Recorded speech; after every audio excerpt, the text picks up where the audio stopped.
So the 4 pillars, we've got exercise. Second, nutrition. Yeah. What do you eat? And what do you and drink and consume to fuel your body? So I'd say of all of the pillars, this is the one I probably don't do the best at. I think maybe, I don't know, there's things I'll tell myself and things that I'm just telling myself to make myself feel better. But I think nutrition is, of the 4 things I think are really beneficial to your health. If you have I'm trying to think of the best way to say it. Have you heard of the saying, you can't outrun a bad diet? Yeah. If you look at all of the top endurance athletes, you would, on paper, say they have a bad diet. They consume tons of sugar, drink way too much caffeine, or eat plenty of cakes, and they're the fittest people on the planet who are probably going to live longer than everyone else. So that's where I would say, if you're doing kind of all of the other things correctly, the diet isn't as important. But I think if you're not doing anything at all, that's where the diet is more important. I think the hard thing is it's really hard to do good research on nutrition because there's so many factors that influence how a diet is going to affect your body. And if you want to do really kind of rigorous controlled studies, they're so demanding for the people taking part in them. Like having every single meal kind of, you have to given to you and watched, and obviously you're looking at these things over a long period of time. These studies might only last for 3 months, but are you really going to see changes that would potentially happen over years of this diet in those 3-month periods? I think the main things I would think about in terms of good nutrition is variety. Try and get plenty of different kind of fiber types, plenty of different plants, seeds. Just basically have quite a bit of variety in your diet, and I think that's probably the best place that people can go. And if you do have a problem with, maybe you are looking to try and reduce your body fat or change your body composition, then that's where you can kind of start to think of maybe reducing the amount of food that you're eating. But I think focusing more on the other 3 is probably more beneficial for most people than starting with nutrition. Now maybe in 20, 30 years, the kind of science landscape will completely change and everything I think about it will completely change. And I think nutrition's probably the one that I'm going to definitely change my mind about the most over the coming years, as we learn more about the effects of the gut microbiome on how it influences other areas of your health. But right now, I personally don't have a good amount of knowledge about nutrition. Definitely not completely up to date on where the research is at. So, but the things that do seem to be kind of the most consistent with, or the things that come out the most often, is variety of different food sources, and kind of make sure you're getting enough protein to sustain the muscle, especially into older age. I think that becomes more important. As you're trying to maintain muscle as you get to older age, you need to have the building blocks, so to say, to make sure that you're not losing things. But yeah, probably the area I know the least about, and always trying to learn more. But as you say, if you go on any social media platform and look for stuff about nutrition, you will find people with PhDs saying completely opposite things. Yeah. And they will throw good studies at each other, and it's like, well, what about this? What about this? What about this? Yeah. And it's just, as a lay person like myself, what do you listen to? Who exactly? It's like these people that have years and years and years and years of study doing good science, and it's the area of health that I've found to be the most difficult to pin down. You'll get some people that are on the carnivore diet, you get some people who are vegans, you get some people who are pescatarians, you get some people who are, what do you call, the paleo diet. Yeah. I'm sure they all, and not only are people doing that, but also people survive for many, many years just eating those things. It's unbelievable how the human body can sustain itself on such a myriad of different nutritional kind of categories, I suppose. Like some people do just eat meat and they do survive. They're fine. Yeah. And it's I've found it so difficult to figure out what's best to eat, and then also what's convenient as well. It's like, when I'm coming here, for example, today, it's like I'm not wanting to be chefing up big Yeah. brekkie that has loads of different stuff. I need convenience. I need speed. I need nutrition. You're trying to hit as you're saying, like trying to hit protein. So I'd like this morning I had oats with nuts and fruit and coffee, and you're trying to tick these boxes, but it also has to fall into all these other boxes of like just living a life as well. And that's the other thing you see with nutrition is that people become a little bit, I'm not sure what the word is, I don't want to say Fire shots. Yeah, exactly, anything too offensive, but like they become so prescriptive and like, no, you have to do this, and if you do this, then that's wrong, and you're gonna be this. It's like, what? Where is the space for nuance and just fitting in normal life? I think because it's such a big industry now, like everyone's trying to sell their specific diet or their specific supplement, and listen to me, I know all sort of thing. Whereas if you listen to someone and their take is, I'm not really too sure, but we could probably say this, and this, like no one wants to listen to that take, even though it's probably the best approach you can have towards it. People doesn't make a good reel. Yeah, it doesn't make a good reel. Exactly. There's no good. We're not quite sure what the science says. Yeah. We'll pass on that thing. Yeah. But no, just eat steak and eggs. Yeah.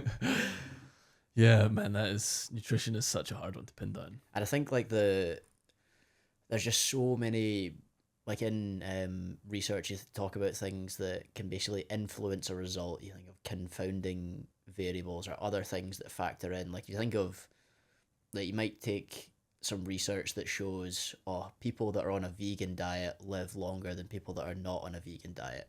And then people will take that and go, well, vegan diet is the best way to do it. Or likewise with like if someone's on any other diet, on the keto diet, and they live longer than people that don't. You think if people are actively making decisions in this area of their life, they're probably making decisions in other areas of their life as well. They're probably also quite health conscious. They're probably also sleeping really well. They're probably also exercising loads, which might, I mean, maybe we'll find out different information in the future, but probably has larger impacts on their health and longevity than the actual things that they're eating. Because like you said, there's plenty of cases of people that live to the exact same age and live healthy for a long time that eat completely different things. I mean, the woman that lived the longest periods ever, 122 or something, smoked like a chimney her entire life, and she lived longer than literally anyone in the world. So like, that is so ridiculous. Like, it's like there's these outliers, these statistical anomalies. Outliers, exactly. Yeah. They just ruin your, ruin your the rules. data. Yeah, exactly. It's like, if you have it in the graph and it's just like it's like, no, you should not. That's not what should happen. But it's just. That's just life. Do you know what she said her biggest regret was? Is that she stopped smoking from like our mid-90s to like late 90s. She said that was her biggest regret. She wished she'd never stopped. What just a boss. Love this just absolutely love the this Nicky Rush could get off.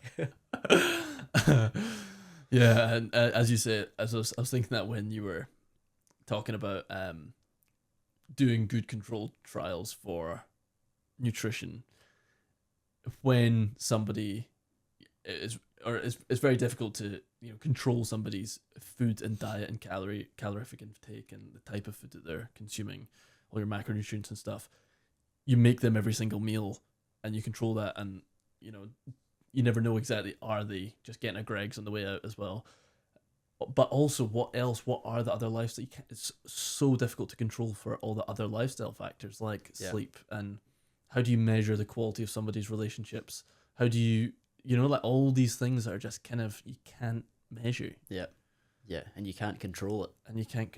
Yeah. And so it just makes, I suppose maybe that's partly why nutrition science is so debated and so contentious. Like you say, you're looking to try and identify what change is actually beneficial here. We're talking about separating signal from noise. Yeah, so you have a load of noise, and what is actually the change that's happening here? Like, are these people getting healthier because of the actual diet you put them on, or is it because of some other thing that you just cannot possibly measure? It's a relatively good save there. Patterson spilled his water. Yeah. Believe it. Yeah. So if there were like principles or heuristics that maybe you would suggest people can follow for nutrition, what would they be? You said diversity. Yeah, I think diversity is a good one. So I've read before, a good one to aim for is try and have kind of 30 different types of plant in your diet. And that sounds like a massive amount when you think of it like that, but that can include so many different things. You could have a few different types of nuts, different types of vegetables, even spices like that. Would just basically loads of variety, because you're mainly doing it to try and kind of fuel your gut microbiome, and your gut microbiome you want to be as diverse as possible. So if you give it a diverse array of fuels, it's going to be more diverse. It's one of those that the research is still emerging in terms of the benefits of the gut microbiome, but you don't really see too many kind of negative things coming out about it. So if you wanted to kind of hedge your bets, trying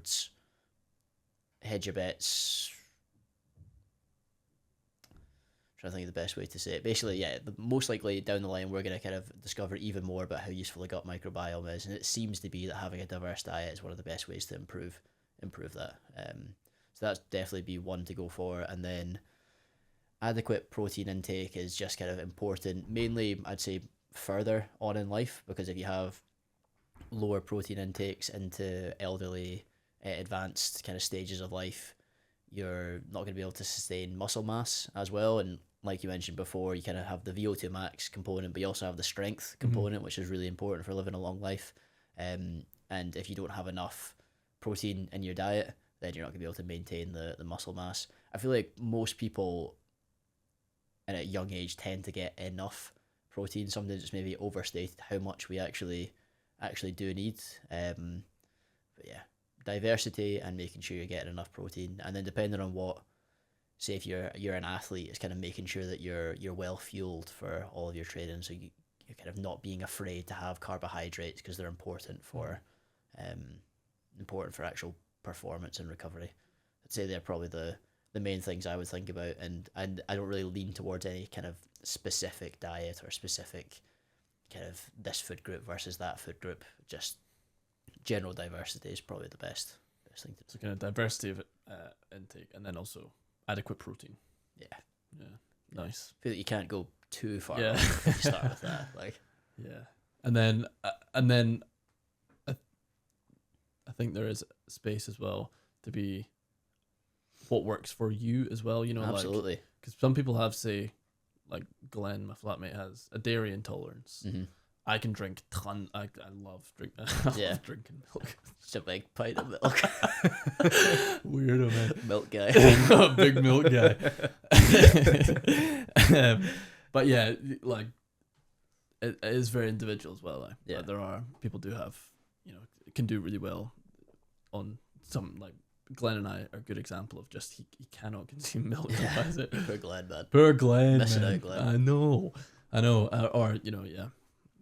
It is individual, definitely. Yeah, there's a quote. It's like the best diet is the one you can stick to. Like if it works for you and it's sustainable. I feel like this is kind of like the main theme is what is sustainable. Yes, that's the main thing. And that's another thing I hate about those like fad diets, where it's like you're on crazy restricted calories for 3 months, and yes, you burn a huge amount of fat and lose a certain number of kilos.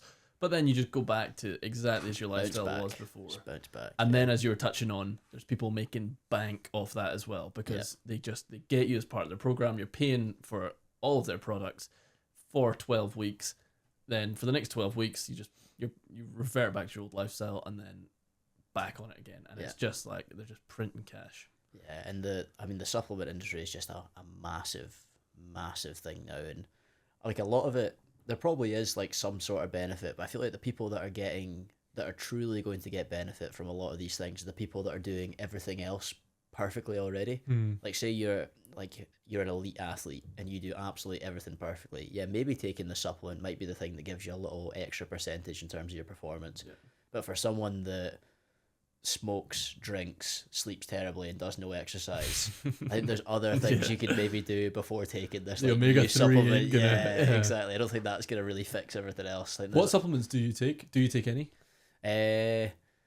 Not really a whole lot. The ones that kind of I do take, I should take creatine more regularly because it's the most well studied, safest, and has the best efficacy, and it's one of those that kind of it just does seem to actually work, Mm-hmm. and it's very cheap. And then kind of whey protein powder more if I'm having a meal that I would like to supplement with a little bit more protein. They're the only ones that I would take. I don't take anything else. Right, cool. That's interesting as well.